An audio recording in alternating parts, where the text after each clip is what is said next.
طرف ایک عام انسان ہے، اس پر تکلیف آتی ہے، پریشانی آتی ہے، مصیبت آتی ہے، تو وہ تکلیف، مصیبت اور پریشانی میں جس وقت مبتلا ہوتا ہے، اب اس کے سامنے دو کام ہوتے ہیں۔ ایک تو یہ ہوتا ہے کہ وہ تکلیف، وہ پریشانی، وہ مصیبت اس انسان کو اللہ کے قرآن سے، اللہ کی نماز سے، اللہ کے سامنے جھکنے سے دور کر دیتی ہے۔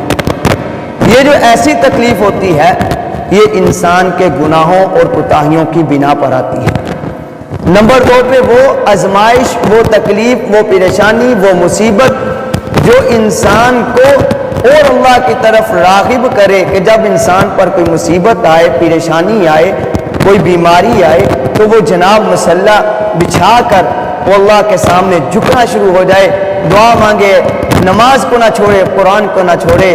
یہ آزمائش ہوتی ہے اللہ کی طرف سے اس انسان کے درجات کو بلند کرنے کے لیے، نہ کہ اس انسان کے گناہوں کی وجہ سے ہوتی ہے۔ آج ہمارا معاشرے نے بات کو نہ سمجھا، لوگوں پہ انگلی اٹھانی شروع کر دی کہ جناب یہ اس کے گناہوں کی وجہ سے ہے، اس کے کرتوت کی وجہ سے ہے، یہ فلاں کی وجہ سے ہے، تو اس کو بیماری آئی ہے۔ یہ بیماری ہمیشہ دو ہی بنیاد پر آیا کرتی ہے، ایک اس کے گناہوں کی وجہ سے، ایک اللہ تعالیٰ انسان کے جب درجات کو بلند کرنا چاہتا ہے پھر اللہ تعالیٰ اس پر اپنی آزمائش ڈال دیتا ہے۔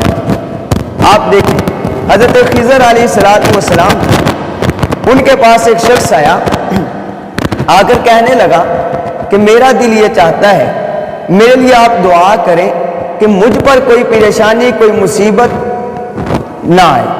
حضرت خضر علیہ السلام نے فرمایا میں تیرے لیے کیسے دعا کروں؟ تو اس طرح کر، تو ایسا انسان کوئی ڈھونڈ جس پر کوئی پریشانی، کوئی مصیبت نہ ہو، تو میں اس کا نام لے کر اللہ کے سامنے رکھ دوں گا کہ اللہ جیسے تو نے اس بندے کو بنایا ہوا ہے اس پر کوئی پریشانی، کوئی مصیبت نہیں، ویسے تو اس انسان کو بنا دے۔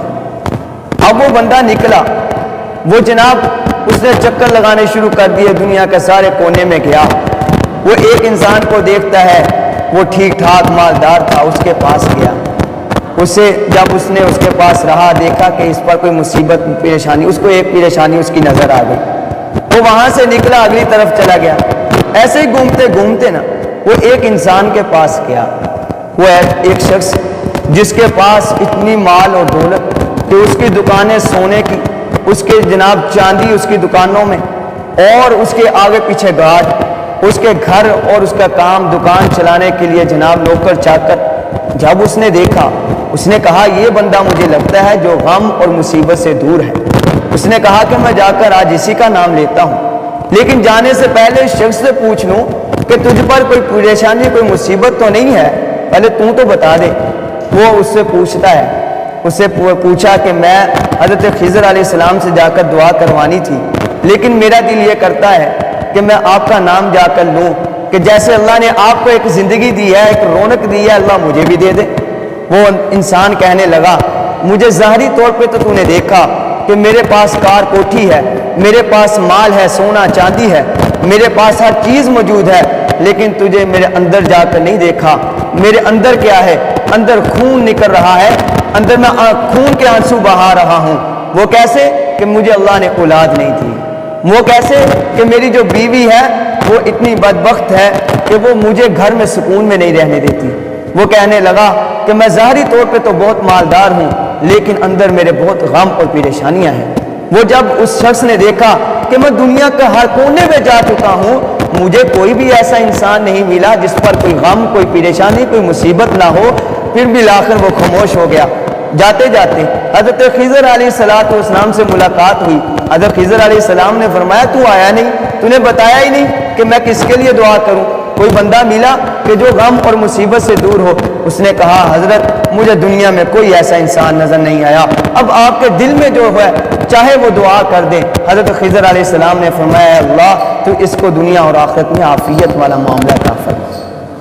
دیکھو دنیا کے اندر ہر انسان پر پریشانی اور مصیبت آتی ہے، لیکن پریشانی اور مصیبت آنے کے بعد واویلا کرنا، رونا دھونا شروع کر دینا، یہ شریعت اور یہ دین کا طریقہ نہیں ہے۔